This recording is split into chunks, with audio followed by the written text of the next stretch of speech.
Olá! Se você quiser saber sobre hematomas intracranianos, fique comigo. Olá, eu sou o Dr. Vitor Rosseto Barbosa, médico neurocirurgião funcional. E eu quero falar hoje sobre hematomas intracranianos. A gente escuta, alguém teve um hematoma na cabeça, precisou drenar o hematoma, mas de onde veio esse hematoma? O hematoma é um sangramento que forma um coágulo dentro da cabeça. Ele pode surgir espontaneamente ou pós um trauma. Então a pessoa bate a cabeça e faz um sangramento dentro da cabeça. Ou ele pode surgir por uma falha de alguma estrutura. Um aneurisma, uma malformação vascular, também podem levar a um sangramento. E a gente localiza os hematomas na sua disposição dentro da cabeça. Então, nós temos o osso. Abaixo do osso, nós temos uma membrana que chama dura mater. E o que tiver fora dessa membrana e entre o osso e a membrana vai ser extradural ou epidural.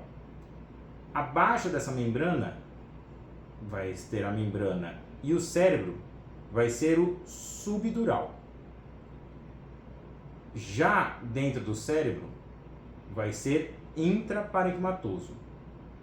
Dentro das cavidades do cérebro, intraventricular. Os traumas nós vamos dividir entre hematoma extradural, hematoma subdural e hematoma intraparenquimatoso. E tem o hematoma agudo e o hematoma tardio. Como assim hematoma tardio? Acontece que, principalmente nos idosos, o cérebro ele vai atrofiando, vai diminuindo de tamanho. E é muito comum um paciente idoso utilizar um remédio que afine o sangue, um anticoagulante, um antiagregante.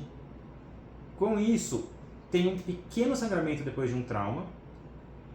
Não é grande o suficiente para dar uma repercussão, não dá uma super dor de cabeça, não dá uma sonolência, uma alteração do paciente.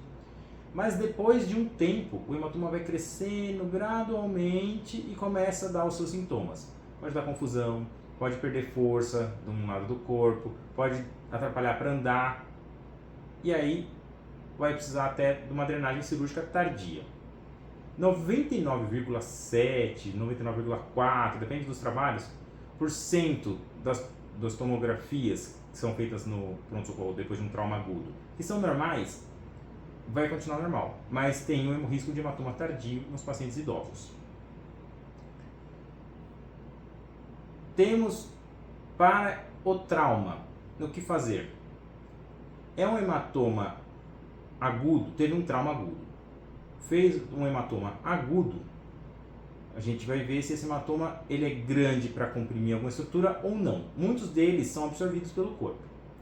Então faz o controle para ver se o hematoma está sendo absorvido. Se o hematoma é muito grande, está dando repercussão no paciente, alteração neurológica, sonolência, vômitos, temos que drenar o hematoma agudamente. O hematoma não foi drenado agudamente, tem risco para cronificação. A gente vai seguindo no ambulatório o paciente e, se for necessário, drena no futuro. Existem medidas para minimizar o risco do hematoma crônico, como o uso de alguns medicamentos ácido tranexâmico, corticoides e até procedimentos endovasculares, que chamam embolização de artéria meningeal média. Agora, vamos para os espontâneos. Os hematomas espontâneos surgem devido a alguma alteração estrutural no cérebro. Pode ser uma alteração estrutural de nascença, como uma malformação arteriovenosa, então os vasos são malformados e faz tipo um novelo de artérias e veias no cérebro e elas estouram fácil. Pode ser por uma alteração que chama cavernoma, que também é uma alteração vascular, os vasos mal formados que podem sangrar, ou pode ser por algo adquirido, como um aneurisma cerebral. O que é um aneurisma cerebral? É uma bolinha que surge, igual aqueles pneus que ficam velhos, surge uma bolinha na lateral dele, é uma bolinha que surge num vaso, e o vaso pode romper, porque aquela bolinha é frágil. risco de pressão alta é um risco para aneurisma, tabagismo é risco para aneurisma, história familiar, temos alguns riscos para ter esse aneurisma. Esses hematomas espontâneos, eles podem sangrar num espaço que a gente chama subaracnoide, que é onde estão os vasos, ou eles podem sangrar dentro do cérebro, intraparenquimatoso.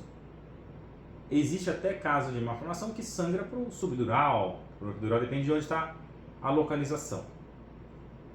Então, a localização dá uma dica, a história dá uma dica, mas alguns hematomas ficam dúbios, a gente tem que investigar. Se você quiser saber mais sobre esse assunto, mande uma mensagem, pergunte para o seu médico e bater a cabeça, tem que ficar atento para a formação de hematomas tardios. Até a próxima!